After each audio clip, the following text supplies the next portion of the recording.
incredibly different expression of the same varietal. Super fun to taste and see how winemaking stylistically can change what comes to your glass with the exact same fruit.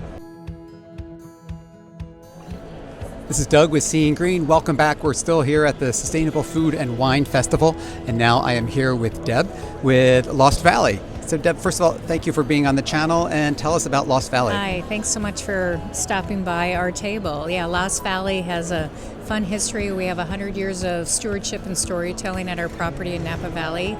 This wonderful female pioneering, may I say, badass on your channel, Absolutely. found her way to our property 100 years ago, Vingie E, and she dubbed it Lost Valley as our friends would get lost coming over the hill from Napa. So we're paying homage to her with our wine label and named it Lost Valley, and our particular varietals are named after some of her books like Wild Harvest.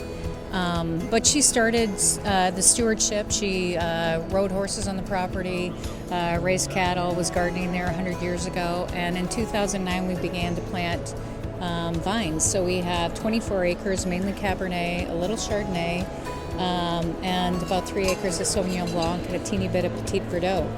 And we started making wine commercially in 23, and my husband and I, our backgrounds both in sustainable buildings. And so sort of our second career, if you will, we have really focused on sustainable ag and sustainable winemaking. It's been really fun to have the parallels and draw from our experience in the building industry and support that in ag. So Tell about some of the part of the sustainability story. Is it about the farming and the ag practices? Yeah. Is it about manufacturing and bottling? Yeah, Tell us about the story. So we are trying to continue to stretch ourselves and do better, not just do no harm, but to try and do good, like the regenerative practices say. And so we have no herbicides, no pesticides on the property. We farm organically. This year we just put in automated irrigation system where we can control the water on our apps and understand the amount of water going to vines, how much we have in tank, connected to weather apps. There's all kinds of cool stuff that can be done with that. We use compost from Recology, which is our partner just down the way there, and we get this beautiful compost that we spread every fall after harvest. We do no-till and mechanical weed control, which means we mow the weeds. Sometimes we shovel the weeds. We put sheep, and we're actually going to look at putting cows in the pasture or in the vineyards this year for the weed control. And there's a number of other things, but from the bottle perspective, we're looking at how we can move the needle on packaging. So our latest bottles are 390 grams, these lightweight lightweight bottles. Yeah, yes, and they're also over 50% post-consumer waste, recycled waste, or glass, PCR. We also got rid of the foils, as that was just wasteful. No reason for those. We can display the beautiful corks, and then we have the opportunity to do a sweet little wax for a branding standpoint, which this is compostable, is the wax. So labels are FSC certified paper. So we're trying to see what more we can do from not just in the vineyard, but in the bottle and getting it into your glass. So. I know the glass bottles is a significant part of the emissions footprint in the wine industry. And there's a lot of efforts going on, and people trying a lot of different formats and light weighting in particular.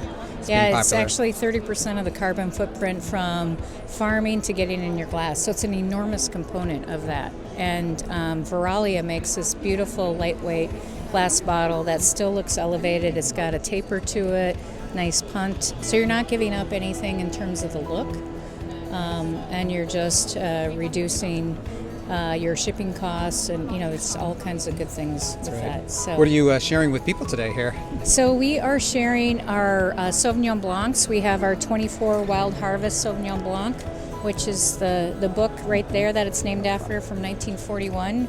We also have our 23 vintage, which is fun to taste the difference in the two, and you can see that we move from foils to no foils now. And then we have an Odd Moment Sauvignon Blanc, which is a fun little thing that we're doing. Our odd moments are like our little what ifs, musings. Vingie had a journal that was some flights of my fancy for odd moments. And so we're using the odd moments for our flights of fancy to see what would happen. And this Sauvignon Blanc is the exact same fruit, same harvest date as the Wild Harvest, but it is a native ferment with skin contact and stainless steel versus oak aged on lees.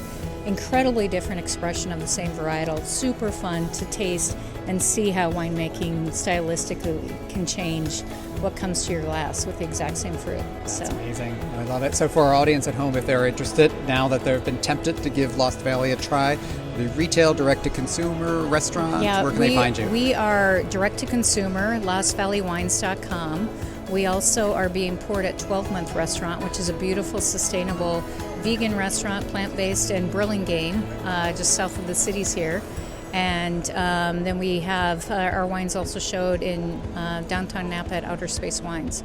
But lostvalleywines.com, and we can ship our olive oil and wine across the country. So that sounds amazing. Lostvalleywines.com. Yes. All right, yes. we're there. And one other quick thing too is something else that's happened that's really great is the Assembly Bill 720 that was passed in California this year has allowed us to do estate vineyard tasting events. And so we're part of this new micro winery guild, which is micro producers that have family farms, small businesses that previously couldn't host visitors and understand how farming impacts what's in your glass and really get a sense of place. So now that we can do that, you can also come see me at Lost Valley.